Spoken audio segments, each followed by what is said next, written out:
It's May 24, Sunday. No church today. We still have our virus scurrying about outside the house.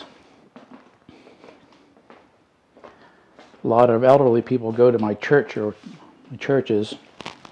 I attend two churches. And they're most acceptable to danger if they would contract the virus, COVID-19. That's what people call that. The virus is a real thing, microscopic. I don't know if it's in the animal or plant area or like bacteria and amoeba. But it's a live thing. The virus is a real thing. It's not a concept.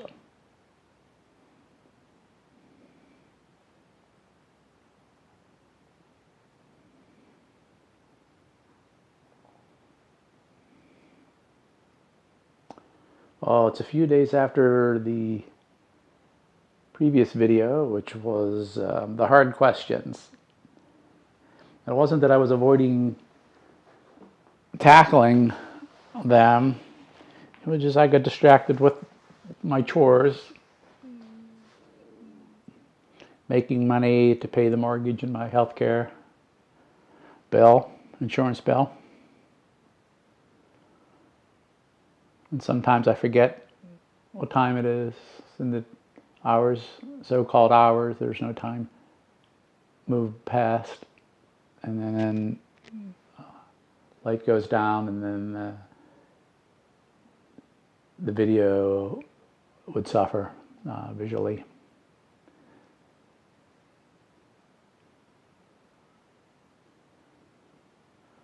Since it's Sunday,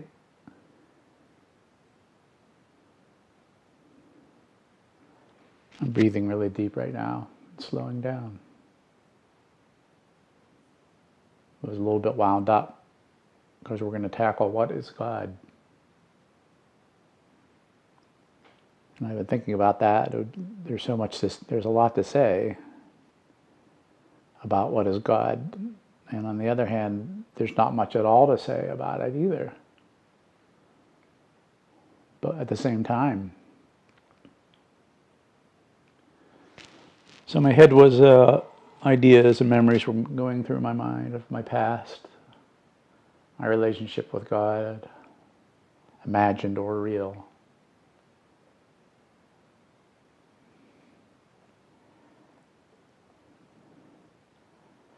What I've always wanted most from my spiritual groups, whether it was attending church, special programs, spiritual programs, religious literature book club, I call it, it's a book club, but meet at the Quaker Meeting House. But we just review one book. What I've always wanted was the experience of the presence of God. The experience of the presence of God. Or feeling or knowing the presence of God.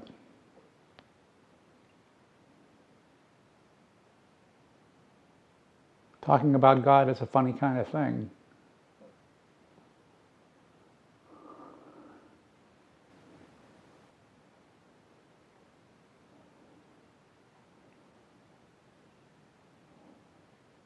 I only want to explore my actual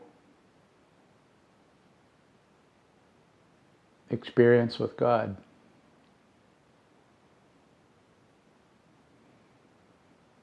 Some of that experience is in my memory. Some of it's happening now as a video is recording.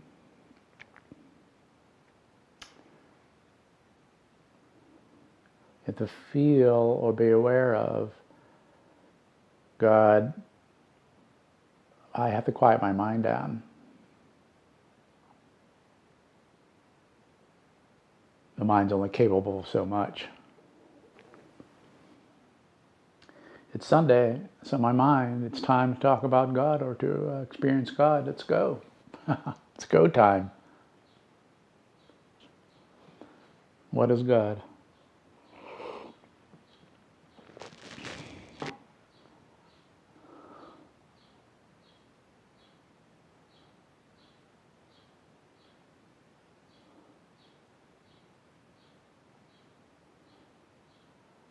That, that's a question in the English language. What is God? Me on this side of the lens and you watching a computer screen have to come into some agreement as to what that question means. What is God?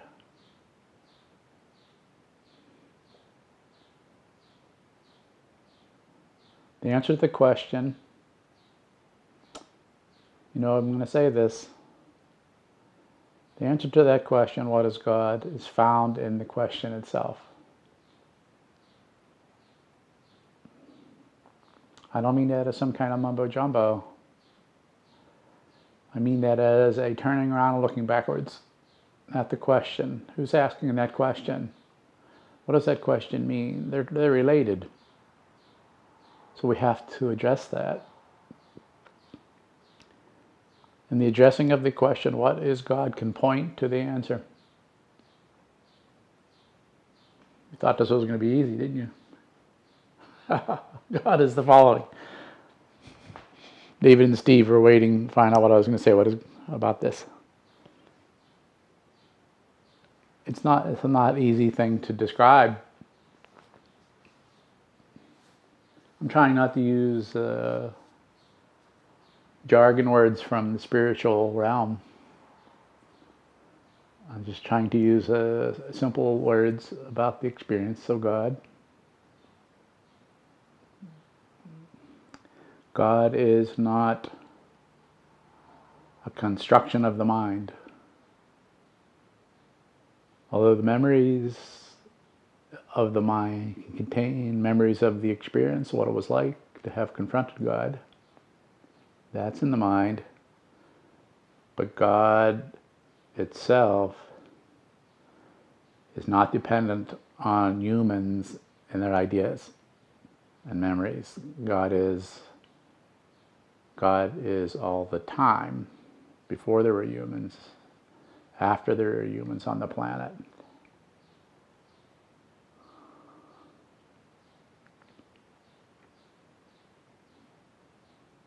So any answer to the question, what is God, has to, at least with this video,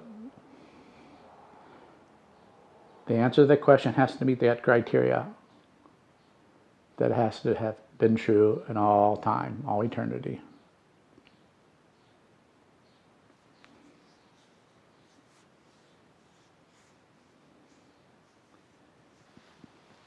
When I was 4 or 5 or 6 years old, I heard either through my grandmother or a Sunday school, or my mother probably, the following: God is everywhere. And I remember in catechism at St. Bart's, kids laughing. God is everywhere. We had a nun then, she was wearing a habit. And some of the kids would come up with the craziest places God would be found. And no matter what they said, and they said everything they could think of course. Yes, so-and-so, God is found in cornflakes. Now, so that would have been about 5th grade.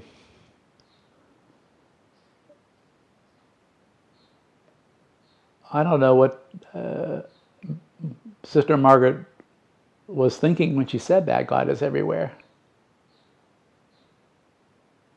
I remember I was trying to comprehend what that meant.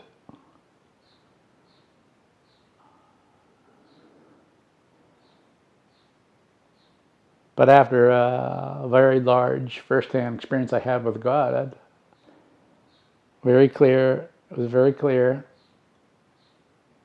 God is everywhere. God, son of a gun. Sister Margaret, she was right. 1963. God is everywhere in 1963 and also in 2020.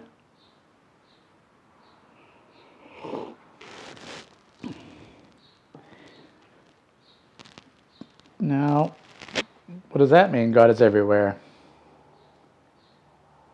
Not only is God in, from the literal sense, in the sense of teaching fifth grade catechism, that God is in shoes and in trees and the plants and the dog and in the cornflakes. Those things are true. That God is found in the way that God's found.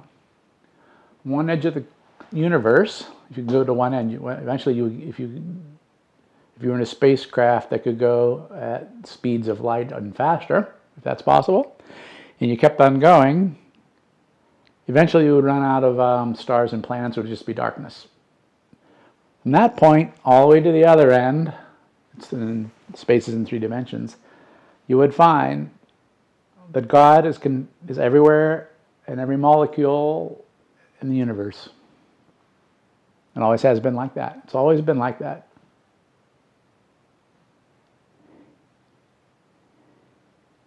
The universe is only roughly 14 billion years old. That seems surprisingly young to me.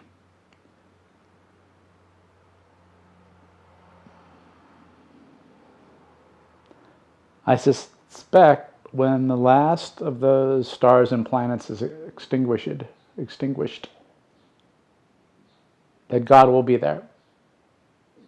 Even when all matter and energy levels and light have left or dissolved in the universe, that God's going to be there.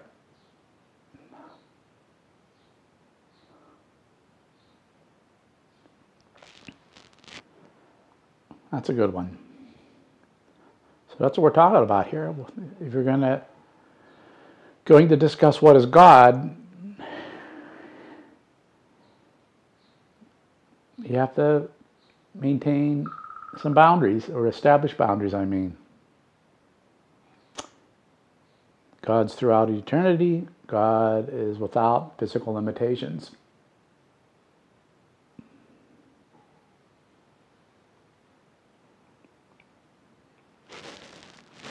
Okay, well, that's the nuts and bolts. So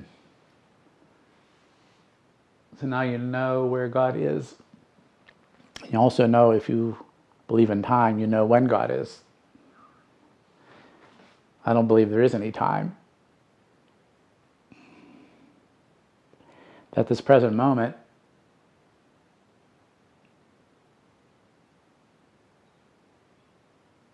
is found in eternity. Not eternity, the time chart. Eternity, a singular thing, because there is no time.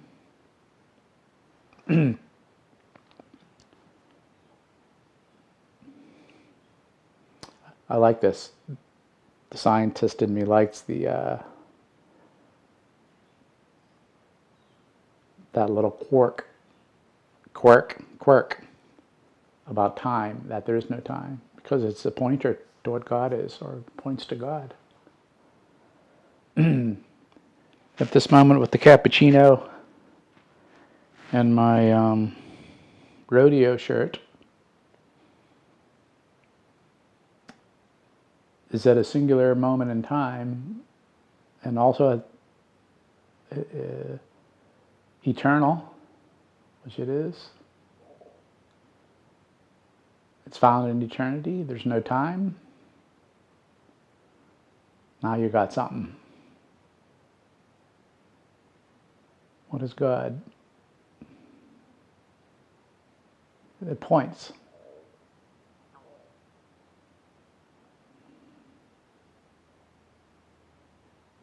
So I can see through that God never leaves me, never leaves us. I see, because of that there is no death. not in the way humans think there's death. At the end of the body called Paul, is only the transformation into a different kind of existence, physical one. But the essence of Paul and the essence of you is never changed or altered. It's in eternity. It's one with God. You can't be separated. We cannot be separated from God. This is from my experience, not something I read.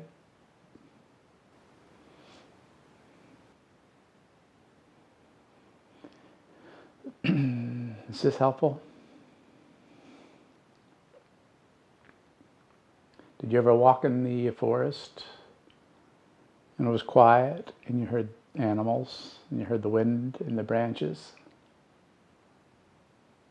And for a moment or two or a few seconds, you felt this joyous connection without words, and awareness you weren't alone.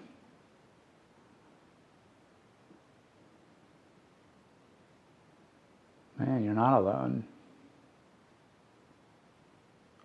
We cannot be taken out of that, out of God's world.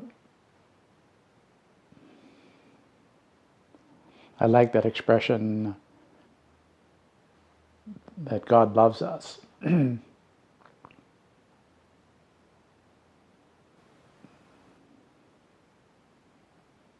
Because in those moments, there's that feeling that we are being held by God and that we are loved by God. Not in the way that humans think of love, but in a real way, in a permanent and eternal way, loved. It's pretty comforting. Okay, that was my first swat at what is God.